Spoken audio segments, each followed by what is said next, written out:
Sigurado ka bang nandito sila? Sigurado ako. Iba talaga ang matandang yon. Ni hindi ko mamoy ang presensya nila. Base sa inutusan ko, dito raw sila lumipat. 1 linggo pa lamang nakakalipas. Wala tayong dapat aksahin na oras. Pag nakita mo yung matanda, patayin mo kagad. Yung bata, kailangan natin yon ng buhay. Ano ba kasing meron sa batang yon? Wala naman siyang silbi sa atin. Tigilan mo na yung tanong mo. Mas mahalaga pa yung batang yon kaysa sa'yo. Kung alam mo lang. Sabi mo eh. Teo, Bakit? yung matanda lang ang pwedeng patayin. Wala nang iba. Naiintindihan mo? Hindi ako natutuwa. Teo, antayin mo ako. Natagpuan na nila kami. Kailangan ko silang maunahan sa bahay at maitakas si Milo. Hindi ako papayag. Hindi ako papayag na pati ang apo ko ay kunin nila. Pagkatapos marinig ni Matilda ang usapan ni Lito at Teo, dali-daling kumilos ito at dumaan sa shortcut na alam niya. Walang ibang laman ang isip niya ng mga sandaling yun, kundi ang mailigtas at maitakas ang apo sa kamay ng mga aswang na humahabol sa kanila. Milo! Milo! Milo! Bakit po, Lola? Kailangan na nating umalis dito. Halika, tulungan mo akong magligpit ng mga gamit natin. Saan na naman po tayo pupunta, Lola? Huwag ka nang magtanong, Milo. Tulungan mo na lang ako, bilis. Kunin mo na lang ang mga mahahalagang gamit. Pero Lola, kakalipat lang po natin. Aalis na naman po tayo. Milo, hindi ito ang tamang panahon para magtanong. Hayaan mo, pag alis natin, ikikwento ko sa iyo ang lahat. Pero sa ngayon, kailangan na nating magmadali. Shh! Bilisan mo! Huwag ka nang magtanong at iabot mo na lang sa akin yung mga langis dyan. Dito na ba yon? Dito na yun. Ito ang address na nakalagay dito. Sigurado ka? Walang duda. Matilda!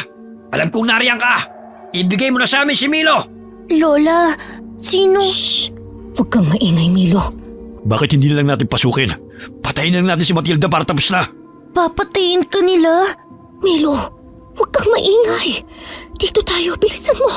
Papatayin lang natin si Matilda. Kapag nakuha na natin si Milo. E di pasukin na natin. Sandali lang. May mga tanod. Leching mga tanod talaga yan. Hoy, Teo! Anong gagawin mo? E di aalisin ang mga sagabal. Teo! Lintik ka talaga. Ang tigas ng ulo mo. Kakasabi lang na walang gagalawin na iba eh.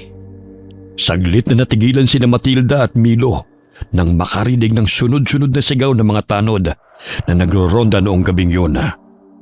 Walang sinayang na sandali ang maglola.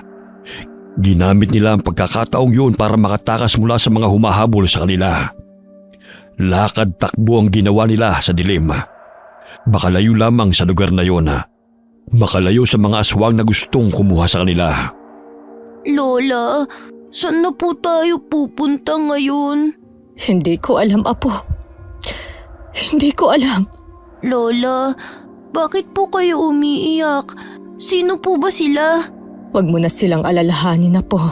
Lola, Bakit, Apo? May problema ba? Masakit ba ang tiyan mo?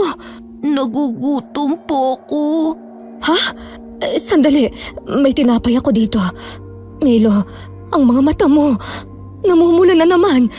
Ang mga kuko mo, Apo, humahaba na. Lola, nagugutom po ako. Gusto ko pong kainin yung asong yun. Diyos ko. Apo, makinig ka. Tumingin ka sa akin. Alalahanin mo ang lahat ng itinuro ko sa'yo. Labanan mo yan, Apo. Hindi ka masama gaya nila. Apo, labanan mo. Hindi ko po malabanan, Lola. Milo! Napapikit na lamang si Matilda. Alam niyang hindi na mapipigilan ng gutom ng kanyang apo. Alam niyang hindi sapat ang anumang pangontra laban sa pagkaaswang ni Milo. Lalo't habang lumalaki ang bata, lalo siyang nagiging mabangis. Tanging ang pasasalamat na lamang niya ay hindi pa rin ito umatake ng tao. Hayop lamang ang kinakain ng kanyang apo. Nang maibsa ng gutom ni Milo, ay saka unti-unting bumalik ang anyong tao ng bata. Lola, Milo, Apo, tahan na. Lola, pinatay ko yung aso. Lola, ang sama ko. Pinatay ko yung aso.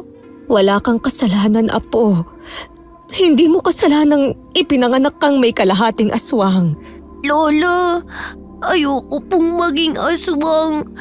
Ayoko pumatay ng kahit anong may buhay, Lola. Ayoko. Naiintindihan ko, Apo. Tahan na. Dahil po ba sa akin, Lola, kaya gusto ka nilang patayin? Narinig ko, Lola. Gusto nila akong kunin sa'yo. Hindi, Apo.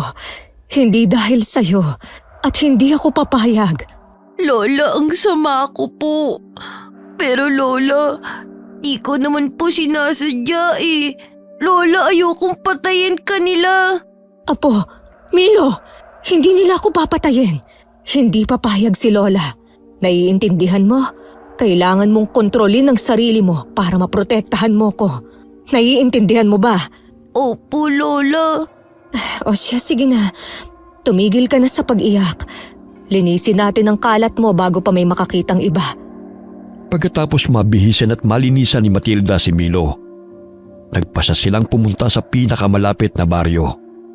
Sinasabing ang baryong yun ang pinakaligtas laban sa mga aswang dahil sa isang kilala at mahusay na albularyo. Naisip niyang kahit papano'y ligtas sila roon. Ligtas sa mga aswang na humahabol sa kanila. Pero natatakot siya na baka si Milo naman ang mapahamak dahil isa rin siyang aswang. Hindi pa naman ganap na masamang aswang ang bata dahil mga hayop lamang ang kanyang inaatake, kaya't magagawan pa niya ng paraan para mapanatiling lihim ang tunay na pagkatao ng apo. Mawalang galang na ho. Anong maipaglilingkod ko sa inyo? Ngayon ko lang kayo nakita rito Bagong salta ba kayo? Oo. Naghahanap kasi kami nitong apo ko ng matitirhan. Baka ho may alam kayo. Saan kayo galing? Anong kailangan nyo sa baryo namin? Galing ho kami sa kabilang baryo. Pinalayas ho kasi kami sa tinitirhan namin. Kaya wala na kaming iba pang pupuntahan nitong apo ko. At bakit naman kayo pinalayas? Ang dami nyo naman pong tanong. Tulungan nyo na lang po kami. Abay bastos tong batang to At saka, sandali nga. May naamoy akong kakaiba sa'yo. Hindi pa ho kasi naliligo itong apo ko simula pa kahapon. Kaya medyo mabaho pa siya. Siya, kung hindi nyo naman ho kami matutulungan, aalis na lang ho kami. Sandali, meron pa akong isang paupahan. Medyo malayo nga lang siya rito. At medyo dulo na ng baryo yun. Pero huwag kayong mag-alala. Dahil malapit naman sa palengke yun. Ayos lang ba? Magkano naman ho ba? 1,000 kada buwan. Mura na yan. Wala nga lang kuryente. Pero may tubig naman na galing mismo sa ilalim ng lupa. Deep well. Yun, walang bayad yun. Ayos na ba sa inyo yun? Oo, salamat. Mabait naman po pala kayo eh. Apo mo ba yan? Oo. Pasensya na ho. Makulit lang talaga to. Milo. Ako nga pala si Nestor. Albularyo ko ng baryong to. Ay, naku po. Ang albularyo pa talaga ang napagtanungan ko. Kapag minamalas ka nga naman, Paano ba ito?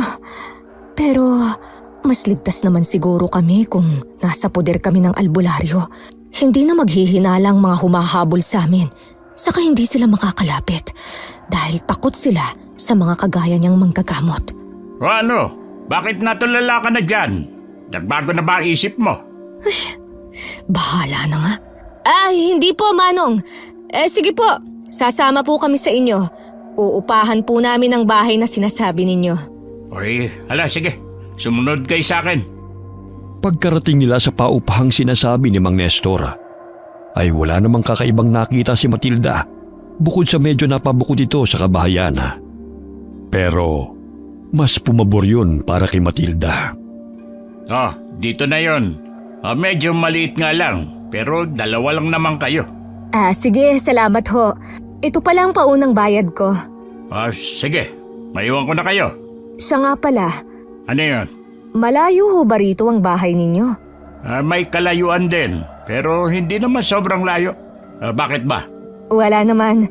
Para lang ho, alam ko kung saan pupunta pag may kinakailangan kami. Ganun ba? ay malapit lang sa maliit na palengkeng nadaanan natin kanina ang bahay ko. Ay paano? Mauna na ako. Sige ho, salamat ho ulit. Lola, dito na po ba tayo titira? Ganun na nga, apo. Hindi man kasing laki at ganda ito ng dati nating tinitirhan. Medyo probinsya style din dito. Pero mas okay na to. Mas mapoprotektahan kita laban sa kanila.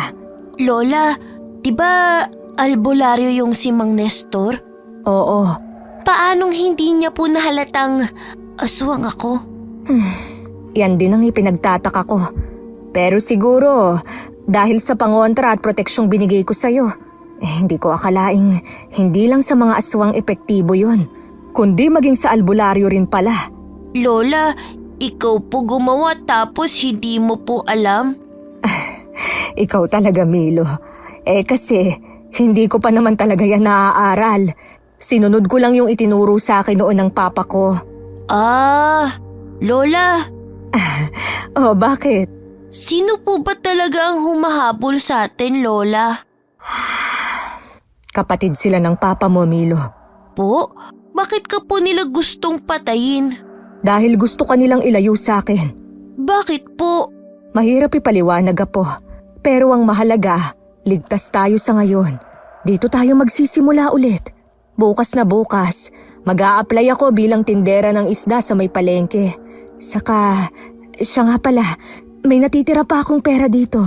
Ibibili ko ito ng mga buhay na manok para may makain ka pag nagutom ka. Sige po, Lola. Milo, makinig ka. Dapat bago mag-alas 6 ay nandito ka na sa loob ng bahay. Pwede kang makipaglaro na parang normal na bata sa labas. Pero pagka alas 6 na, dapat nandito ka na sa loob. At bago pa mag-alas 8, dapat nakain mo na ang isang buong manok para pagsapit ng alas 10 ay hindi ka na magiging halimaw ulit. Nakuha mo ba? Opo. Walang dapat makaalam nito, lalo na yung si Mang Nestor. Kung maaari din umiwas ka na lang sa kanya. Mahirap na. Opo, Lola. Pagkalipas ng isang buwan ay naging maayos at kahit papano'y tahimik na rin ang buhay ng dalawa sa bagong lugar. Nagsimula silang makilala ng mga kapitbahay. Tahimik, magalang, at masarap daw ang tinapa ni Matilda na itinitinda niya sa gilid ng palengke. Hanggang isang araw, nagpasya siya na pirmis na magtinda sa talipapa na malapit sa kanilang bahay. Pero labis itong ikinagalit ni Mang Nestor. Aba may patinapa ka pa dyan Hindi mo ba alam na ako ang nauna rito? Kung alam ko lang nakakalabanin mo pala ako sa negosyo Pagkatapos ko kayong patirahin sa paupahan ko, di sana hindi ko na kayo pinaupa pa. Wala naman akong balak kalabanin kayo, Mang Nestor. Hayaan ho natin na ang mga customer ang mamili. Talaga? At sisiguruhin kong malulugi ka. Lola, lilipat na naman po ba tayo ng bahay? Mabait naman na po ko Hindi, apo. Mainit lang ang ulo ni Mang Nestor dahil akala niya kinakalaban natin siya sa negosyo. Ang daming langaw! Leche! Huwag mo na lang pansinin si Mang Nestor, Milo. Mag-iba na lang po kaya tayo ng paninda, Lola. Gustuhin ko man, pero ito lang din ang alam kong gawin. Kung hindi mo na itatanong, ito ang negosyo ng mga magulang ko noon. At namana ko pa ang tamang timpla ng tinapa sa kanila. Bukod sa panghihilot, ito din talaga ang gusto kong gawin. Saka nagkausap na rin kasi kami ng dati kong amo na siya ang magsusupply sa atin ng isda na panggawa natin ng tinapa. Ay, mabuti pa tulungan mo na lang akong magtawag ng mga customer. Sige po, tinapa! Tinapa po kayo dyan! Ale, bili po kayo ng tinapa ng lola ko. Masarap! Tama yan, apo. Sige, magtawag ka lang. 30 pesos lang po, isang tumpok. Ayan, may bibili na, Milo. 3 na ho. Salamat ho. Balik ho kayo, ha? Lola, ang dami na po nating nabenta. Ikaw talaga. O sige na, magtawag ka pa para maubos na lahat. Masarap ang ulam natin mamayang gabi. Sige po, La. Patuloy ang pagbebenta ng tinapa ni Matilda sa palengke. Habang parami ng parami ang mga suki niya, Parami naman ang parami ang mga langaw sa pwesto ni Mang Nestor. At sa bawat pagkalugi niya, lalong tumitindi ang init ng ulo nito hanggang sa dumating ang araw na nasagad na ang pasensya ng matanda. Matilda! Matilda! Eh, lumabas ka dyan! Sandali lang! Nariyan na! Oh, Mang Nestor, hindi pa naman ho namin araw ng pagbayad ng upa. Ano ho ba yon? Lumayas na kayo sa paupahan ko. Ho? Bakit naman ho, Mang Nestor? Nagbabayad naman ho kami ng tama ah. Kung gusto niyong manatili sa paupahan ko, itigil niyo ang pagtitinda ng tinapa sa palengke. Abay nalulugi ang negosyo ko. Wag naman hong ganon, Mang Nestor. Wala na ho kaming titirahan ng apo ko. Wala akong pakialam. Binalaan na kita na itigil ang pagtitinda ng tinapa sa palengke. Kung yan ho talaga ang gusto ninyo, wala ho kaming magagawa. Pero sana ho, konsensya nyo na lang ang bahala. Aalis ho kami, pero bigyan nyo naman ho kami ng kahit kaunting palugit lang. Aba, ako pa ang makokonsensya. Samantalang ikaw tong pinatuloy ko sa paupahan ko. Pero ikaw rin pala magpapabagsak ng negosyo ko eh.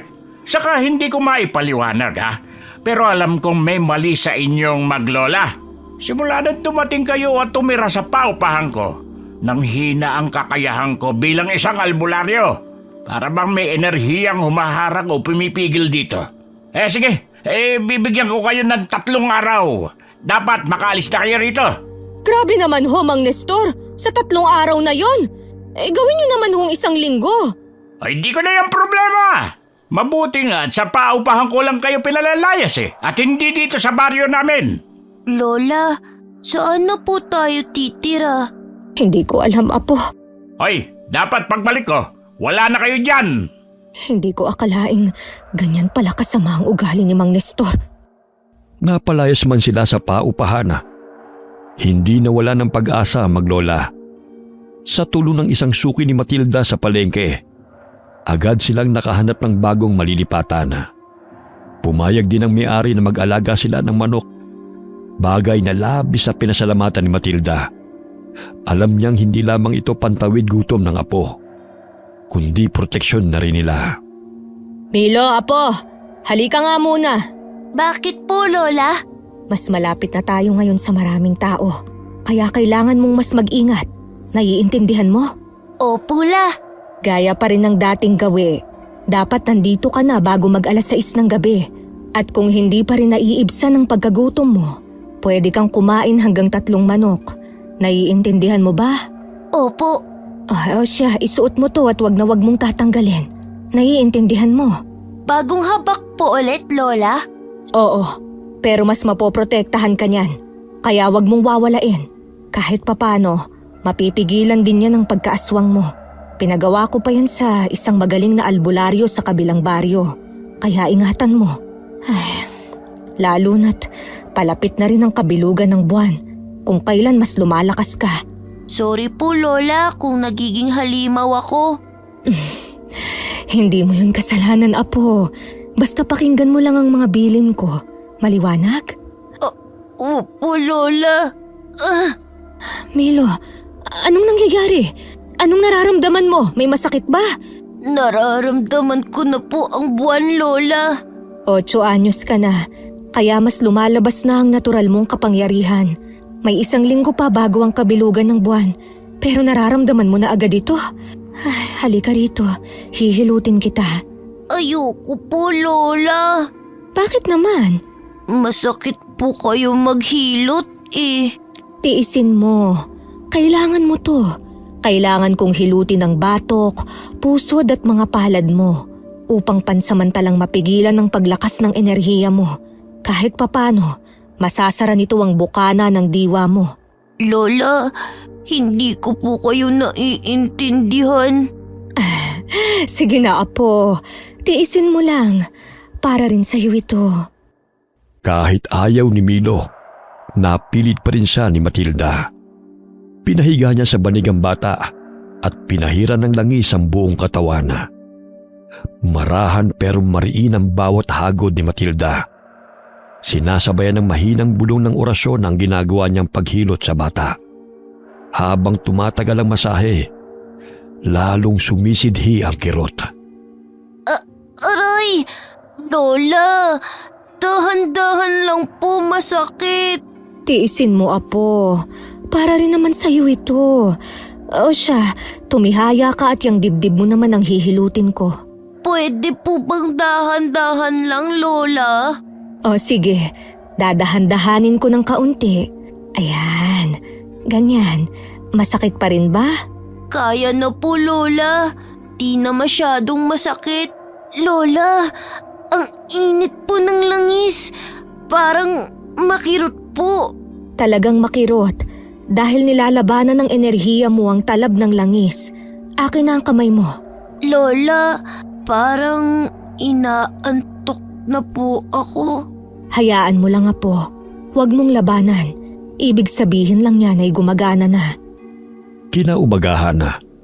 Muling nagbenta ng tinapa sina Matilda at Milo sa palengke. Pero hindi tulad ng dati. Halatang balisa ang bata. Para bang may init siyang nararamdaman sa katawan na hindi niya may paliwanag. Lola, natatakam po ko sa amoy ng dugo. Apo, Milo, labanan mo. Huwag mong hayaang lamunin ka niyan. Lola, mas okay po siguro kung umuwi na lang tayo. Parang mas lumalakas po yung pakiramdam ko. Yung pang-amoy ko parang mas kakaiba po. Kahit tirik ang araw, yung buwan, tamang-tama ko pa rin. Mabuti pa nga. Sige, uwi na tayo. Palipasin na lang muna natin to hanggang matapos ang kabilugan ng buwan. Mas mabuti nga sigurong sa bahay na lang muna tayo. Kahit papano, may naipon naman ako. Kaya kahit hindi tayo magtinda ng ilang araw ayos lang. Oh, Matilda, kakarating nyo lang. Ano't nagmamadali yata kayo? Masama ang pakiramdam ng apo ko. Masama ba? O baka dahil malapit na ang kabilugan ng buwan? Paanong... ano namang kinalaman ng buwan sa apo ko? Saka, hindi ba yan ang gusto mo? Dapat masaya ka. Dahil hindi kami magtitinda, magkakaroon ka ng customer. Ba't? Akala nyo ba hindi ko naaamoy ang sikreto nyo? Ano bang pinagsasasabi mo? Akala nyo ba hindi ko naaamoy? Simula nang dumating kayo, may kung anong kakaiba sa hangin. May lansa, may kilabot. Hindi ako tanga, Matilda. Albularyo ako. Humina man ang pakiramdam ko. Alam ko pa rin kung kailan may mali. Lola, Pwede ba, Mang Nestor? Wala kaming panahon ng apo ko sa'yo. Oh, ano nangyayari sa apo mo? Natatakot ba siya sa kinakatay na baboy? Ilang buwan na kayo nagtitinda rito, hindi ba? Milo, tara na. Apo, labanan mo. Huwag mo na lang tingnan. naaamoy ko po, Lola. Takpan mo na lang ang ilong mo. Habang binabaybay na maglola ang daan pa uwi, parang may bigat sa dibdib ni Matilda. Hindi lamang kaba, kundi takot ang kanyang nararamdaman. Alam niyang may kutob na si Mang Nestor at naghihintay lamang ng tamang pagkakataon para patunayan ang hinala. Pagdating sa bahay, hindi na siya nag-aksaya ng oras. Isinara ni Matilda ang mga bintana, isinaboy ang asin sa paanan ng pintuan at pinatungan ng tuyong sambong at bawang. Habang si Milo naman ay mabilis na nagtungo sa likod bahay kung nasaan ang mga alaga nilang mga manok. Apo, patawarin mo ko. Hindi ka magamot ni Lola. Diyos ko, tulungan niyo naman ho kami. Gabayan niyo ang batang si Milo. Tulungan niyo siyang makontrol ang pagkaaswang niya. Alam kong sinusubukan niyang pigilan. Pero bata lang siya. Matilda! Anong ginagawa ni Mang Nestor dito? Bakit niya kami sinundan? Hinuhuli niya ba kami? Hindi niya pwedeng makita si Milo ng ganito. Milo, tama na yun, Apo. Matilda! Alam kong nariyan ka! Anong gagawin ko? Hindi pwede to. Apo, Milo, Bahala na nga. Matilda! Anong... Anong kailangan mo, Mang Nestor? Ano ang tagal mong magbukas ng pinto? Nasa banyo kasi ako. Hindi kita narinig agad. Si Milo, nandyan ba? Anong kailangan mo sa apo ko? Hinabanggit mong masama ang pakiramdam niya. Naisip ko lang, bakit hindi ko na lang siya gamutin? Sa tingin ko kasi, nausog ko yung apo mo. Hindi na kailangan. Nagpapahinga na siya. Saka ano at biglang naging mabait ka sa akin? Sabihin mo nga sa akin, Mang Nestor. Ano ba talaga ang binabalak mo? Matalino ka, Matilda. Simula pa lang, alam ko nang may kakaiba sa inyo. Wala naman akong masamang balak. Gusto ko lang lawayan ang apo mo. Hindi gagaling ang usog kung di ko siya lalawayan. Lalawayan ko na lang. Hindi na kailangang gisingin o abalahin. Hindi ba? At teka, ano yung naririnig ko? Mga manok lang yon. Nagugutom na siguro. Hindi mo na kailangang gamutin ng apo ko. Dati akong manggagamot. Kaya kong gamutin ang sarili kong apo. Manggagamot ka? Oo, kaya pwede ka nang umalis. Kung ganon, interesante. Sige, saka ko na lang lalawayan ng apo mo pag gising na siya. Inantay ni Matilda na tuluyan ng umalis si Mang Nestor bago niya muling isinara at dinoble ang lock ng pintuan. Dumaan ang mga araw at nagpatuloy ang kanilang buhay. Kahit tahimik sa labas, ramdam ni Matilda ang bigat ng kabilugan ng buwan na papalapit. At nang dumating na nga ang gabing yun, alam niyang wala na silang takas. Milo, kumusta na? Kumusta ang pakiramdam mo, apo? Lola, nagugutom na naman po ako. Diyos ko, unti-unti na namang namumula ang mga mata mo. Pigilin mo, apo. Huwag mo hayaang manaig yan, ha? Ayan, hinigpitan ko na ang pagkakadena sa'yo.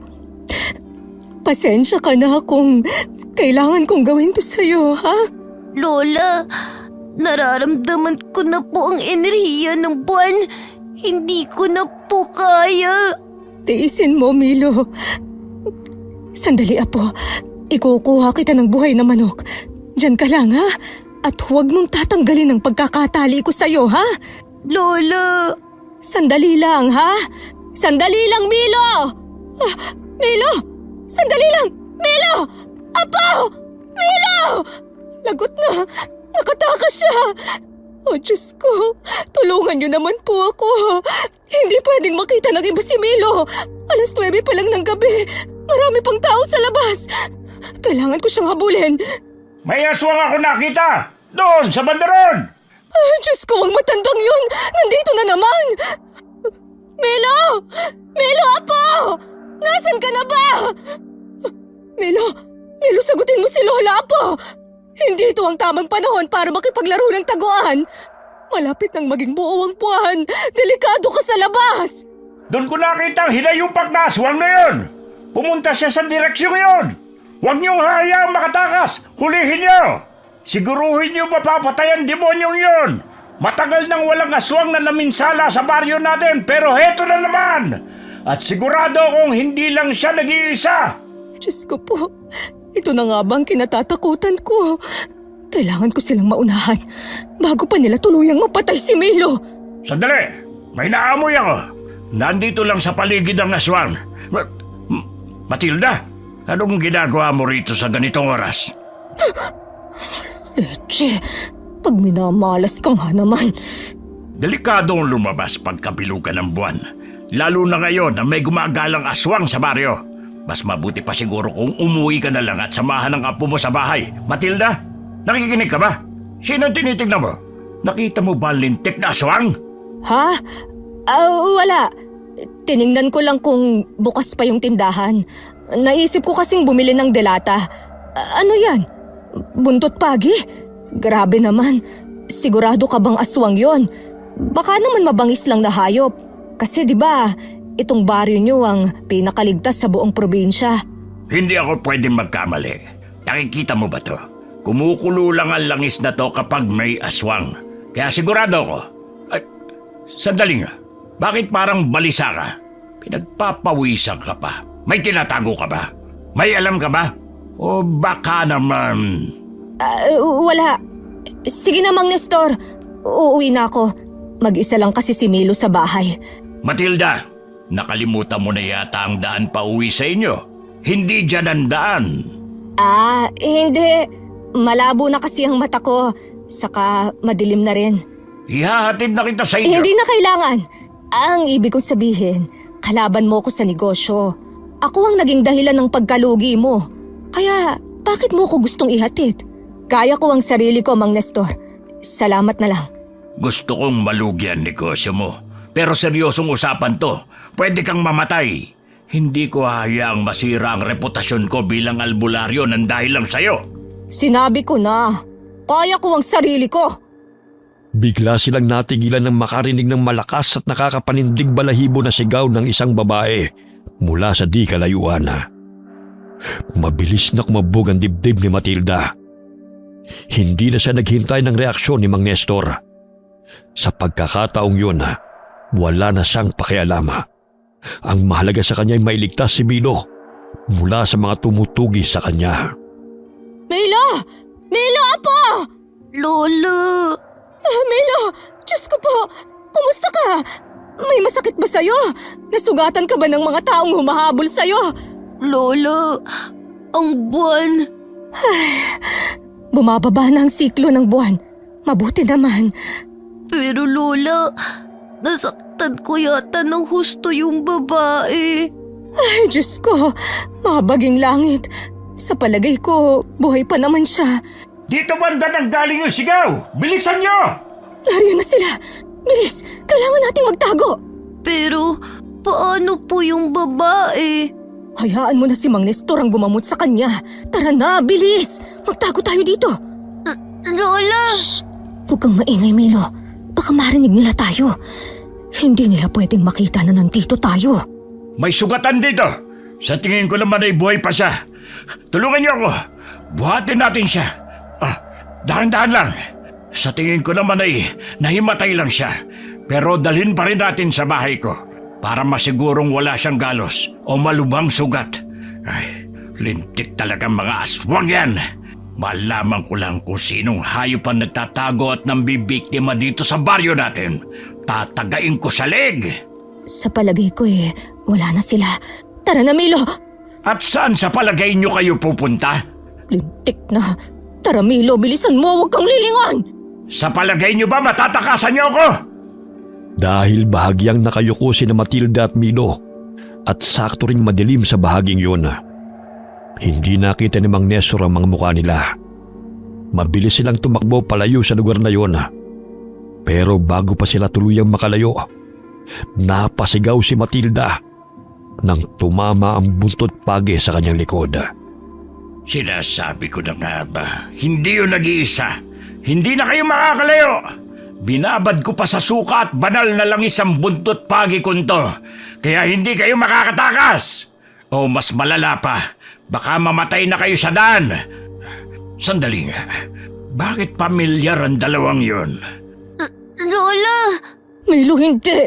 Tigilan mo ang sarili mo, Apo. Hindi ka masamang tao. Huwag mo kong intindihin, Apo. Bilisan na natin. Hindi niya tayo pwedeng maabutan. Tulungan mo si Lola, bilis! Pero Lola, sinaktan ka niya. Hayaan niyo po akong ipaghigante kayo. Milo, makinig ka. Hindi ka masama, Apo. Tandaan mo yan. Ayos lang ako. Gagaling din ako. Ang mahalaga ay makatakas tayo. Kaya sige na, Milo. Ayos lang ako. Kaya ko. Kasalanan ko to, Lola. Patawad po. Huwag kang humingi ng tawad. Bilisan na lang natin ang pagtakbo. Sumampa po kayo sa likod ko, Lola. Anong? Kaya mo ba ako, Apo? Bilis na po, Lola. Bilog pa rin ang buwan. Kaya hindi po nawawala ang lakas ko. Oh, sige. Tignan natin kung hanggang saan ang kaya niyong ilayo. Hindi naman kayo makakalabas ng baryo. Mabilis na pinasa ni Milo si Matilda. Gamit ang lakas at bilis na nagmumula sa buwan, natakasan nila si Mang Nestor. Pagkarating sa kanilang bahay, bigla na lamang nanghina si Milo at hinimatay. Dahil sa labis na pagod at matinding paggamit ng kanyang lakas. Dahil sa nangyari, Halos 3 araw na nakaratay sa higaan si Matilda. Habang si Milo naman ay mabilis na nakabawi ng lakas. Lola, wag na po muna kayong tumayo. Hindi pa po kayo magaling. Anong ginawa mo, Milo? Bakit parang ang bilis maghilom ng sugat ko? Huwag mong sabihin. Opo. Apo naman, ginamot mo ba ako gamit ang laway mo? Apo naman, alam mo namang sa tuwing gagamitin mo ang lakas at kapangyarihan mo, lalong humihina ang proteksyong ibinigay ko sa'yo. Pero Lola, ayoko pong mamatay kayo. Hindi ko po alam kung anong gagawin ko. Gagaling din naman ako, Apo. Sana hinayaan mo na lang. Kusa namang maghihilom ang sugat ko. Mas gugustuhin kong maratay ng matagal kesa mahanap na naman tayo ng mga tsuhin mo. Pasensya na po. Sige na, hayaan mo na. Ano pa bang magagawa ko? Naggamot mo na ako. Saka mabuti na rin siguro to para makapagtinda na tayo ulit sa palengke. Siguradong hinahanap na tayo ng mga suki natin at nagtataka na rin sila. Lola, Ano yun, Milo? Lola, ilang beses pong kumatok si Mang Nestor. Minsan, kasama pa niya yung may-ari ng bahay. Galit na galit po sila. Gusto po tayong paalisin. Hindi ko na lang po kayo ginising. Nagkunwari po kung walang tao dito. Ano? Lola, alam na po kaya ni Mang Nestor ang tungkol sa akin? Ano? Hindi nila tayo pwedeng paalisin sa baryong ito, Milo. Ito lang ang ligtas na baryo na pwede nating tirhan. Kaya halika na. Ano pang gagawin niyo, Lola? Hindi nila pwedeng malaman ang sikreto mo. Nagiging malakas ka tuwing kabilugan ng buwan. Tapos na ito. At dahil nagamit mo na rin ang karamihan ng lakas mo, madali na para sa atin na kontrolin ang pagkaaswang mo. Inumin mo ito. Lahat po yan, Lola? Oo, mahaharang nito ang enerhiya mo. Kahit sino pang magaling na albularyo ang humawak o magtangkang tumuklas ng tunay mong pagkatao, hindi sila magtatagumpay kahit pagamitin nila ang mga pangontra. Simutin mo ang bawat patak ng katas ng halamang gamot na ito dahil yan na ang huli. Wala na po bang ibang paraan? Oh, bakit parang nag-aalangan ka? Lola, kasi paano po kung mawala na tong lakas ko? Paano kung bumalik si Mang Nestor? Hindi ko po kayo mapoprotektahan. Tsaka, pinaparan niyo po to ng patay na butiki ang katas ng halamang gamot. Kadiri po. Huwag mo na akong isipin na po. Malakas na ako. Oh, kaya ko na, hindi ba? Saka anong kadiri? Isa pa, yan naman ang parati kong pinaiinom sa'yo. Po, totoo po. Kaya pala masama ang lasa. Sige na, inumin mo na. Lola naman eh. Sige na, huwag nang matigas ang ulo. Sa pagkatapos niyan, maligo ka na at magtitinda na ulit tayo sa palengke. Kakausapin ko si Mang Nestor, kahit pa alam kong delikado. Kailangang matigil na kung ano ang hinalang meron sila. Basta manatili kang tahimik at huwag kang lalayo sa akin. Kinahapunan na, nagpunta sila sa palengke para magtinda ng tinapa. Habang nag-aayos sila ng kanilang paninda, napansin ni Matilda ang pag-iwas ng mga taong dumaraan na. Ang iba'y palihim pang nagbubulungan na at may ilang ding napapa-sign of the cross na lamang. Maya-maya'y dumating si Mang Nestor. Napansin kaagad ni Matilda ang nakapulupot na buntot pagi sa bewang ng lalaki na hindi naman ito madalas dalhin noon. Aba, buti naman at naisipan niyo pang magpakitang maglola. Ano bang kailangan mo sa amin, Mang Nestor? Wala naman, pero kayo may kailangang ipaliwanag. Anong ibig mong sabihin? May nakakita sa inyo nung gabing sumugod ang aswang at may narinig din silang may hinang impit mula sa loob ng bahay niyo. Nakita rin kitang pag-alagala nung gabing yun. Sinabi ko na sa'yo ang dahilan ko nung gabing yun. Kung ganon, bakit ka biglang tumakbo at nawala ng makarinig na sigaw mula sa malayo? Dahil nag-aalala ko na baka si Milo yun. Kagaya nga ng sabi ko, lumabas ako para bumili ng delata. Naiwan si Milo sa bahay nung gabing yon. Kaya dali-dali akong tumakbo sa pag-aalala. Kayo na rin ang nagsabi na may gumagalang aswang. Paano kung mabiktima ang apo ko? Magaling kang magpalusot. Pero ano naman ang dahilan kung bakit ngayon lang kayo lumabas ng bahay? Masakit ba ang latay? Ano bang latay ang sinasabi mo? Lola, Natatakot ka ba, Milo? Mainit ba sa pakiramdam mong langis na daladala ko? Aba, tingnan mo, Matilda. Umiinit ang langis ko. Alam mo ibig sabihin nito, hindi ba? Dati kang manggagamot, sabi mo. Oo naman, Mang Nestor. Umiinit ang langis kapag may aswang sa malapit o kumukulo kapag sobrang lapit. Alam mo kung anong ibig kong sabihin. Dahil kung kami nga yan, sana kumukulo na yan, hindi lang basta umiinit. Isa lang naman ang paraan para magkaalaman. Ipakita mo ang likod mo, Matilda. Ngayon? Dito talaga, sa harap ng maraming tao. Hindi ba't nakakabastos yan? Babae pa rin ako, Mang Nestor. O baka naman, gusto mo lang akong bosohan. Masyado ka ng kulubot para sa akin, Matilda. Ang gusto ng taong bayan ay malaman ang totoo. Kung hinala mong ako ang aswang, pwede mo naman akong patakan ng langis. Pag napaso ako, totoo nga. Pero pag hindi, mapapahiya ka lang. Sa pag-aalala niya para sa apo, marahan niyang kinabing ang bata para itago sa kanyang likurana. Ang hinala ni Mang Nestor ay siya ang aswang at hindi si Milo. Kaya mas madali sa kanyang patunayan na mali ang matanda. Walang pag-aalinlangan niyang itinaas ang kamay at iniabot ito kay Mang Nestor para patakan ng langis. Mabilis namang tinanggap ito ng matanda at pinatakan ng langis. Ilang minuto na ang lumipas. Wala pa ring epekto sa balat ni Matilda ang ginawa na matanda. Imposible! Nakita mo na, di ba? Hindi nga kami ang hinahanap mong aswang. Lola, Ano bang ginagawa mo, Mang Nestor? Subukan mong hawakan ang apo ko at dyan tayo hindi magkakasundo. Wala kang ebidensya, Mang Nestor. Haka-haka lang ang meron ka. Kaya wala kang karapatang husgahan kami. Tayo na, Milo. Hindi pa tapos to, Matilda. Alam kong may tinatago ka. Hindi mo ako maloloko. Lola, ano na pong gagawin natin ngayon? Sigurado po kung hindi tayo titigilan ni Mang Nestor. Wala tayong gagawin, Milo. Ano pong ibig niyong sabihin, Lola? Ang ibig kong sabihin, hindi tayo gagalaw hanggat hindi kailangan. Hindi tayo tatakbo. Hindi tayo lalaban. Hindi pa. Hayaan mo silang magbulong-bulungan. Hayaan mo silang maghinala. Ang mahalaga, hindi nila malaman ang tungkol sa'yo. Hahayaan lang po natin sila? Oo, Apo. Dahil minsan, ang pinakamabisang depensa ay opensa. Opensa? Aatake tayo, Lola? Hindi. Lola, ang gulo mo naman po. Ay, oo nga pala. Baliktad pala yun.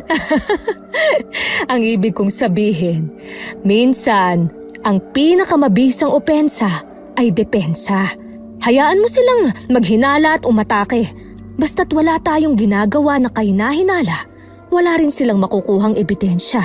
At kapag wala silang ebidensya, kusa nilang pagdududahan ng sarili nilang hinala. Kaya ang importante, manatiling kalmado at huwag gumawa ng kahit anong ikabibisto. Ha? Lola, ang gulo po. Hindi ko na maintindihan. Basta Apo, mag-ingat lang tayo. At huwag gagawa ng kahit na ano, okay? Okay. O sige na, magtinda na tayo. Lakasan mo ang pagtatawag at ngumiti ka, ha? Para bumili ang mga tao. Opo. Ay, ito pala Apo. Pwede bang pakisalansan dyan sa harap? Dito po, Lola. Oo, yan. Saka ito, abugan mo ng langaw para hindi uurin yung tinapa natin. Sige po. Maggagabi na lamang ay wala pa rin silang kinikita. Dahil lahat ng dumaraan ay natatakot na para bang mahawaan ng sakit sa kaiiwas. Lola, uwi na po tayo. Wala namang bumibili eh. Maaga pa naman. Kaunting tiis pa, Milo. May bibili rin yan. Lola, Ano yon? nagugutom na po ako. Ha? Lola, pili tayo ng tinapay. Ah, Bakit po, Lola? wala naman. Akala ko kasi... Ayos lang po, Lola.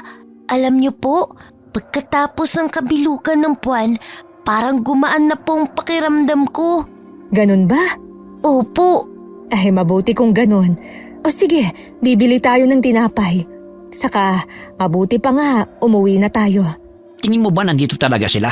Narinig ko yung usap-usapan ng mga tao kanina. Isang matanda at batang aswang daw yung umatake. Pero, hindi naman aswang si Matilda, di ba? Aray! Ba't ka ba nang mabatok? Pwede ba mag-focus ka na lang? At huwag kang gagawa ng kahit na anong ikakapahamak natin. Kita mo yung lalaking yun? Albularyo yan. Iwasan mo. Parang tumigil ang mundo ni Matilda nang marinig ang dalawang pamilyar na boses. Mabilis siyang lumingon sa paligid. Pero hindi niya nakita ang mga nagsasalita. Tanging mga taong abala sa pagtitinda at pamimili ang naroon. Napapailing na lamang siya habang pilit na kinakalimutan ng dalawang aswang na matagalan nilang iniiwasan. Bakit po, Lola? May problema po ba? Ah, wala naman. Sige na, tulungan mo na akong magligpit. Ayan, Lola. Tapos na. Tara na po. Ah, sige. Buisit talaga. Bakit, Mang Nestor? May mali ba dyan sa langis mo? Ay, ikaw pala, Matilda. Kumusta? Parang wala ka yatang kita ngayon. Teka, sandali lang. Anong ginagawa mo? Sinisiguro ko lang na hindi nga kayong aswang. Nakakapagtaka kasi. Hindi naman madalas ganito ang langis ko. Kanina pa to mainit. Ibig sabihin, may aswang sa malapit. O ano, napatunayan mo bang kami yon? Hindi. Pero imposible namang mag-init to ng basta-basta. Baka naman, depektibo na yung pangontra mo. Malabong mangyari yon. Maliban na lang kung... Kung may iba pang aswang sa baryo. Ha? Anong binubulong mo dyan? Ha? Wala. Sabi ko, mauna na ho kami. Kinagabihan na. Hindi nakatulog si Matilda dahil sa dalawang pamilyar na boses na narinig niya sa palengke. Hindi niya alam kung guni-guni lamang ba yun o totoo. Kinaumagahan na. Ramdam niyang mas bumigat ang aura sa paligid. Paglabas nila ng bahay, ang unang bumungad sa kanila ay ang kumpul ng mga tao. Nagbubulungan, nagkakatinginan, parang may kakaiba sa umagang yun. Hayop talaga ang mga aswang na yan. May bago na naman biniktima. Lola, Anong nangyayari dito? Isang bangkay ang natagpuan sa may tabing sapa. Si Tomas, yung taghatid ng gulay mula sa kabilang baryo. Wakwakan tiyan. Halos wala ng lamang loob. Ay, Diyos ko. Ni wala man lang kaluskus kagabi. Aswang lang ang kayang gumawa niyan. hindi ako yun, Lola. Alam ko, Apo. Wala kang kasalanan. Ano na naman ang binubulong-bulong niyo dyan, ha? May tinatago ba kayong maglola sa amin? Wala kaming alam dyan. At kung totoo mang may aswang na gumagala, dapat na siyang mahuli. Natatakot na ang apo ko. Dapat lang talagang mahuli at patayin. Kung noong bilog ang buwan ay hindi sila nakapatay, ngayon may napatay na talaga. Lola, sino po kaya ang may gawa nun? Hindi ko alam, Apo. Wala ka bang nararamdamang kakaiba sa paligid? Wala po, Lola. Simula po kasi nung kabilugan ng buwan, humina na pong pakiramdam ko. Nagpatuloy ang bulungan ng mga tao hanggang sa dumating ang isang tanod. Ayon sa kanya, may mga nakakita sa mga nilalang na may kagagawan ng krimen. Malalaking halimaw, may mahahabang kuko at matatalim ng ngipin. Isa raw sa kanilang nakita pang biglang naglaho malapit sa gubat. Parang binuhusan ng malamig na tubig si Matilda sa narinig. Mahigpit niyang naikuyom ang kanyang kamao dahil sa pangambang yun ng mga tiyuhin ni Milo. Imposible na sundan nila kami dito. Sino po, Lola? Yung mga tiyuhin ko po ba? Huwag kang maingay, Milo. Anong sabi mo, Milo? Wala namang sinabi ang apo ko. Hindi ako bingi, Matilda. May narinig ako sinabi ang apo mo tungkol sa mga aswang. Sino ka mo sila, Milo? Po, ang sabi ko po, masama po talaga ang mga aswang. Hindi yan ang narinig ko. Pero yun po talaga ang sinabi ko. Di ba, Lola? Pwede ba, Mang Nestor? Huwag mo nang pagdiskitahan ng apo ko. Tayo na, Milo. Saan po tayo pupunta, Lola? Sa palengke, magtitinda. Sa kabila ng chismis na kumakalat tungkol sa inyo, magtitinda pa rin kayo? Chismis na ikaw lang din naman ang nagpakalat. Bakit kami hindi magtitinda? Wala naman kayong patunay sa mga paratang ninyo. Ang mabuti pa, hanapin mo ang totoong aswang bago pa yun makapambiktima ulit. Lola? Tayo na, apo. Buong araw, ang isipan ni Matilda ay abala sa kung sinong aswang ang gumagala sa baryo. Mas naging mapagmasid siya. Pinakikiramdaman ng bawat anino at tingin ng mga tao. Alam niyang hindi sila makapagtatago. Kapag may nangyaring masama, sila na naman ang pagbibintangan ni Mang Nestor. Kinagabihan na, hindi mapalagay si Matilda. Maya-maya'y nakarinig siya ng alulong mula sa malayo.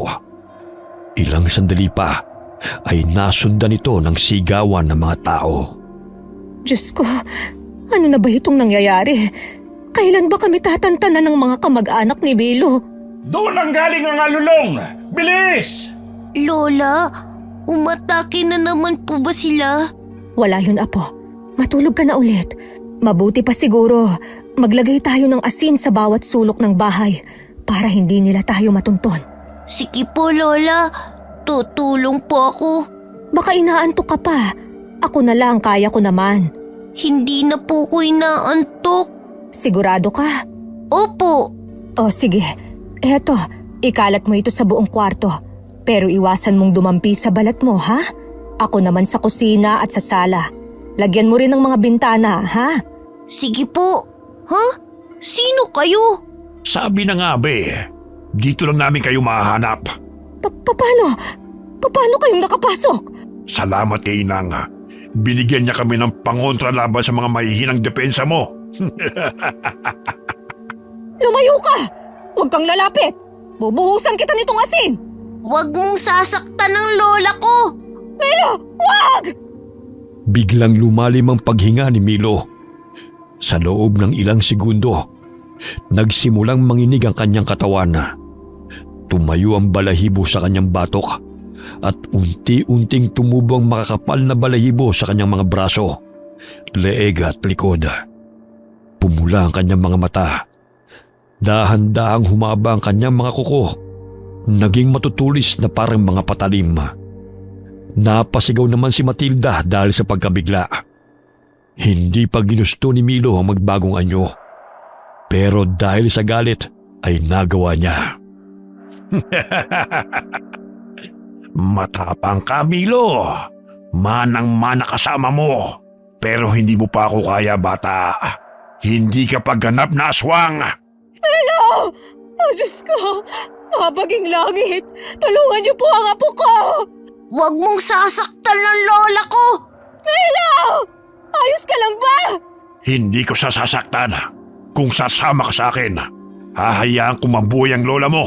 Kung susunod ka. Hindi sasama sa iyo ang apo ko! Patayin mo muna ako bago mo siya makuha! Eh di sige, madali naman akong kausap. Lola! Bago pa man makalapit si Lito, sumugod na si Milo. Isang malakas na kalmutang sumira sa damit ng kalaban. Pero tila walang epekto. Parang bakal ang balat ni Lito. Itinulak niya si Milo at tumilapon ang bata. Lumagapak ang katawan nito sa sahig. Pilit namang tumayo ang bata at muling nilabanan ng lalaki. Nataranta si Matilda. Hindi niya alam ang uunahin hanggang sa maalala niya si Mang Nestor. Kaya dali-dali niya itong pinuntahan. Mang Nestor! Mang Nestor! Matilda, ano nangyari sa'yo? Ang apo ko, si Milo, sinugod siya. Sinugod ng aswang. Ha? Anong sinasabi mo? Kumalma ka nga muna. Hindi ako pwedeng kumalma! Ang apo ko! Nasa bahay sila! Bilisan natin, Mang Nestor! Bago pa nila makuha si Milo! Kung ganon, may isa pang aswang. Wala nang panahon para dyan! Puntahan na natin ang apo ko bago pa mahuli ang lahat! Ay sige, tara na! Mabilis na tumakbo ang dalawa pabalik ng bahay. Pero pagdating nila, huli na ang lahat. Wala nang tao silang naabutan. Nagkalat ang mga gamit. Amoy ng sunog na insenso ang sumasama sa hangin. Milo! Milo! Apo ko! Nasaan ka? Huwag mo akong iiwan, Apo! Mukhang nahuli na tayo, Matilda. Anong karapatan mong sabihin yan? Anong klaseng albularyo ka? Sandali lang, Matilda. Ako ba nag-iwan sa apo mo? Kasalanan ko to. Matilda, Albularyo ka, di ba? Kaya nga kami lumipat dito sa baryo ninyo dahil ito raw ang pinakaligtas, hindi ba? teka, anong ibig mong sabihin? Kung ganon, kayo ang nagdala ng aswang sa baryo namin? Hindi na yun mahalaga! Kailangan nating iligtas si Milo! At bakit ko namang gagawin yon? Kayo ang nagdala ng panganib dito sa baryo. Alam mo bang pinagdaanan namin ng pamilya ko? Halos kalahati ng baryong to nilipol ng mga lintik na almanwak. Almanwak? Oo, mga halimaw. Mga sinumpang nilalang na hindi na dapat nabubuhay. Kung ganon, mas kailangan nating iligtas si Milo! Para saan? Para buhayin ang isang bagong salot? Para muling guluhin ang mga lintik na almanwak na yan ng baryo namin? Hindi niya pinili kung sino siya, Mang Nestor! Wala siyang kasalanan! Bata pa lang siya, pero pilit na siyang pinapatay ng mundo! Ako lang ang meron siya! Anong ibig mo sabihin sa hindi niya piniling kung sino siya? Hindi dapat siya makuha ng mga kalahi niya! Dahil kung makuha nila si Milo, mas lalakas sila! Gagawin siyang susunod na pinuno ng mga almanwak! Ano? Kung ganon, Oo, aswang ang apo ko, pero hindi siya tulad nila. Hindi siya halimaw. Hindi niya pinili ito. kung alam ko lang, nung una pa lang pinatay ko na sana ang apo mo. Hindi niya ginustong ipanganak ng may dugong aswang. At kung pababayaan natin siya, hindi lang siya ang mawawala sa akin, kundi magiging panganib siya sa ating lahat. Aswang pa din ang apo mo! Hindi masama ang apo ko! Ni minsan hindi siya nanakit ng tao. Tanging mga hayop lang ang binibiktima niya. Hindi niya ginusto yun. Ganyan ka ba kawalang puso? Bata pa lang si Milo. Hindi niya ginusto na ipanganak na may kalahating aswang. Tao pa rin siya, Mang Nestor. Parang tumigil ang mundo ni Mang Nestor sa mga narinig. Binabalot ng bigat ng katotohanan ang ayaw niyang tanggapin. Napaluhod naman si Matilda sa lupa habang humahagulgol. Sige, ililigtas natin ang apo mo. Pero tandaan mo ito, hindi ko to ginagawa para sa'yo. Ginagawa ko ito para sa buong baryo, para sa mga bata, para sa mga hindi na natin nailigtas, para sa mga mahal ko sa buhay na nawala. Bahala ka na kung para kanino mo to ginagawa. Basta mailigtas lang natin ang apo ko. Tayo na! Maghunos dili ka nga. Hindi tayo pwedeng sumugod doon ng hindi handa. Paano kung mahuli na naman tayo? Paano kung huli na ang lahat pagdating natin doon? Kung totoo ang sabi mo na siyang magiging tagapagmana ng mga almanwak, hindi nila siya papatayin. Kailangan nila siyang buhay para maipasa ang mana. Oo nga. Pero paano kung maging mas malakas na aswang na siya bago pa tayo makarating? Matagal ko nang pinag-aralan ng mga almanwak. Hindi sila basta-basta nagpapasa ng pagkaswang. May hinihintay silang tamang oras at may ritual pa silang sinusunod. Kapag sumugod tayo ngayon, para na rin nating isinubo ang sarili natin sa kanila. Alam mo naman siguro kung gaano sila karami at kung gaano sila kalakas, di ba? Ano bang plano mo? Sa ngayon, magpahinga ka muna. bukas ng madaling araw pumunta ka sa bahay ko. Tuturuan kitang gumawa ng mga pangontra. May ilang linggo pa tayo bago muling sumapit ang kabilugan ng buwan. Kabilugan ng buwan? Oo, doon madalas nilang gawin ang ritual tuwing kabilugan ng buwan. Kaya sige na, Matilda, magpahinga ka muna. Bukas natin pag-usapan kung paano natin maililigtas ang apo mo habang may oras pa. Pagkaalis ni Mang Nestor, tuluyan nang bumigay si Matilda. Napahagulgol siya habang mahigpit ang pagkakakapit sa kanyang dibdib. Hindi pa man sumisikat ang araw, pumunta na siya sa bahay ni Mang Nestor. Mang Nestor! Mang Nestor! Oh, ang aga mo namang masyado. Abay, 3:00 pa lang ng madaling araw. Hindi kasi ako makatulog. Saka, ikaw na rin ang nagsabi na kailangan nating maghanda. Ay, sige, pumasok ka muna. Ikaw ba ang gumawa ng lahat ng ito? Oh, huwag mong hahawakan yan. Baka mapasok ka. Hindi lang yan para sa mga aswang, kundi pati na rin sa mga tarantadong tao. Maupo ka muna dyan. Mag-isa ka lang ba dito?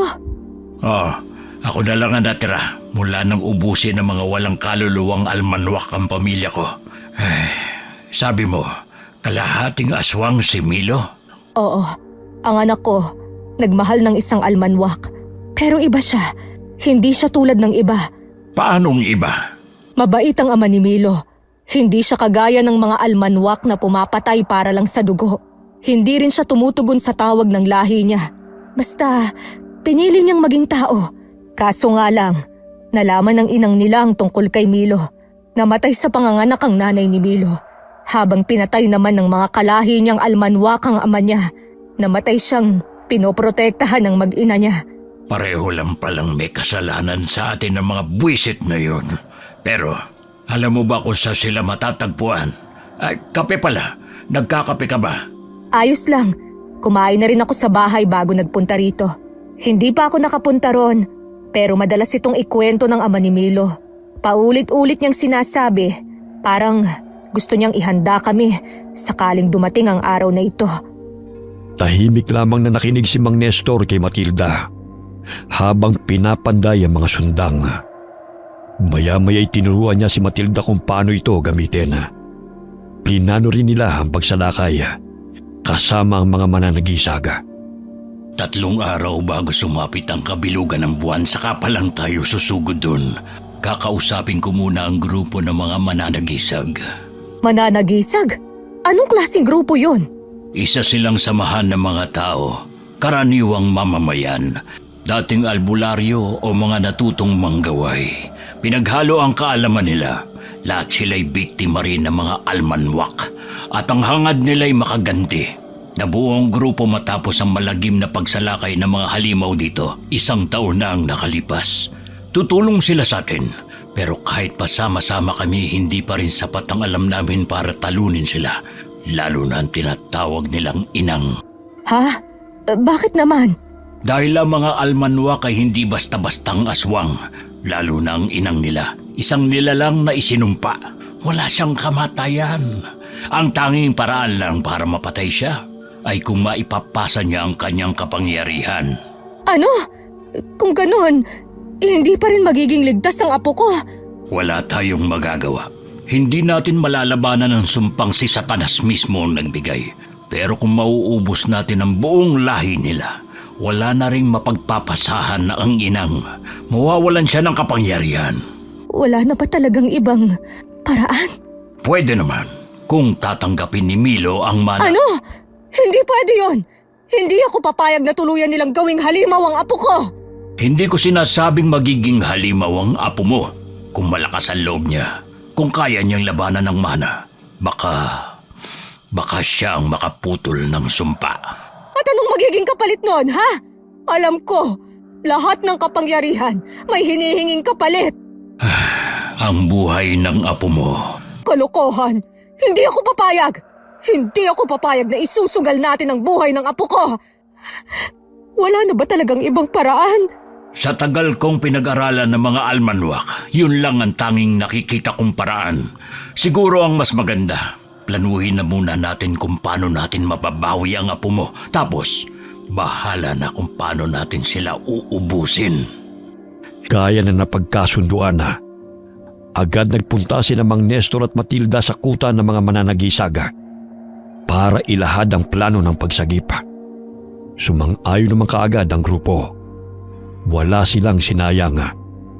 Nagsanay sila sa paggamit ng mga orasyon, paghawak ng mga pangontra at pakikidigma. Bawat isa may sariling dahilan para lumaban.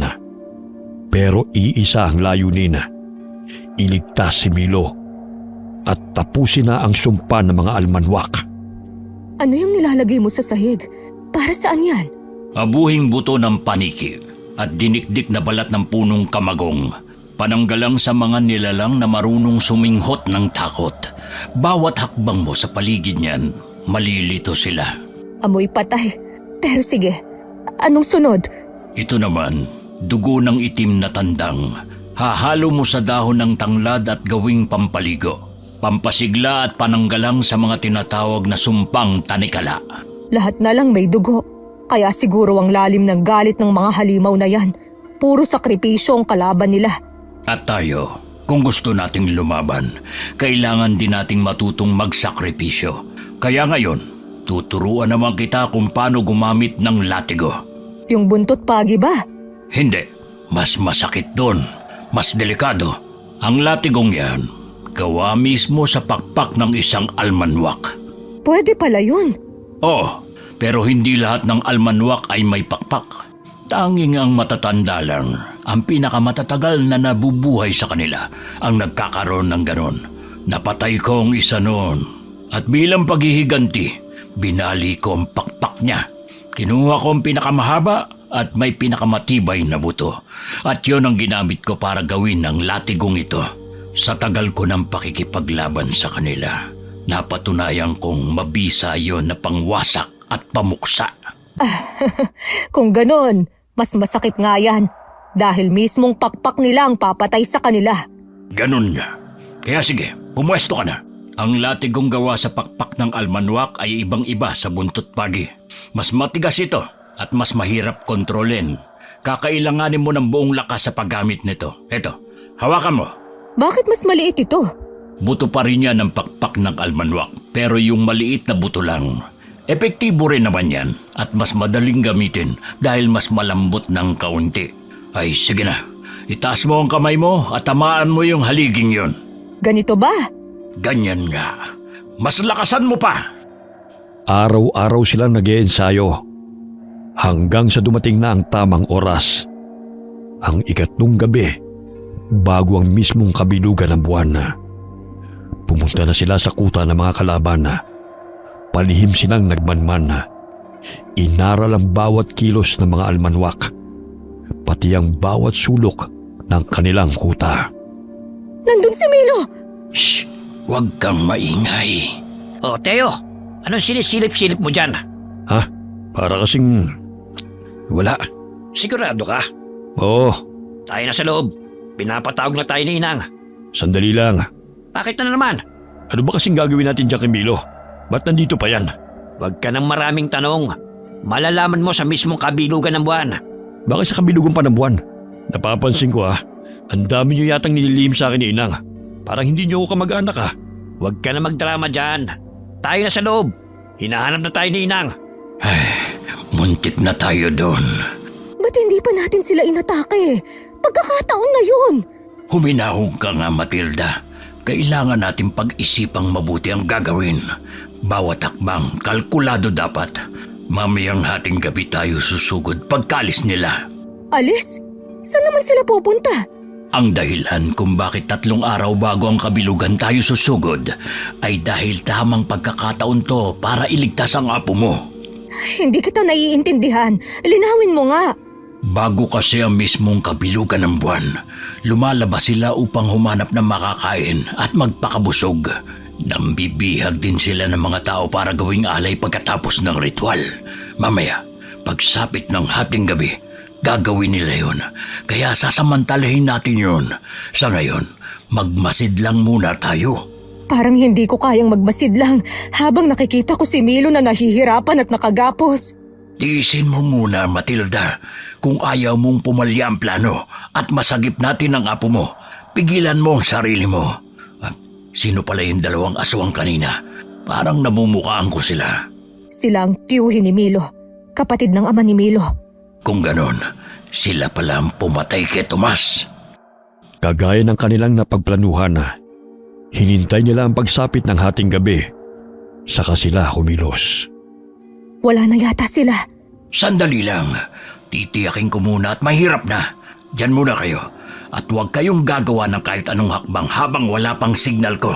Oh, bakit ang bilis mo? Wala na ba sila? Oo, nakaalis na sila. Pero bago tayo sumugod, paalala lang, huwag kayong masyadong lalapit sa lugar kung nasaan ang inang nila dahil malakas ang pang-amoy nun. Ito, maglagay kayo sa mukha nyo. Ano yan? Dugo? Tama, dugo nga yan. Dugo ng mga almanwak. Makakatulong yan para hindi nila tayo agad maamoy. Ang baho naman yan. Huwag ka nang maarte. Bilis, tayo na. Doon kayo. Matilda, sa akin ka sumama. Sige. May 2 bantay kay Milo, kaya kailangan nating maging maingat.